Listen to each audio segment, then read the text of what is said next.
कोल्हापुरातील दत्त महाराज गल्लीतील श्रीकृष्ण सरस्वती समाधी मठीत वज्रलेप सुरू आहे। या दरम्यान आज विविध धार्मिक विधी आणि होम हवन झाले। शुक्रवारी देशातील विविध नद्या आणि समुद्राचं पवित्र जल समाधीवर अर्पण केलं जाणार आहे। अवधूत स्नान पूर्तीनंतर भाविकांना समाधी दर्शन खुलं होईल।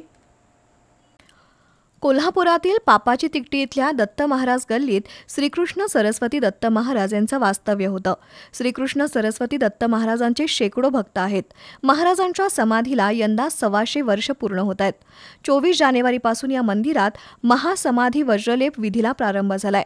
आज पहाटे काकड आरती झाल्यानंतर पुण्याहवचन, बटुमंडल स्थापन, अग्निस्थापन, नवग्रह पूजन, लोकपाल हवन, संपातोलक प्रयोग, तत्वहोम, मूलमंत्र, अष्टोत्तर शतहवन असे विधी करण्यात आले। शुक्रवारी देशातील पवित्र नद्यांसह समुद्रातील जल समाधीवर अर्पण केलं जाईल।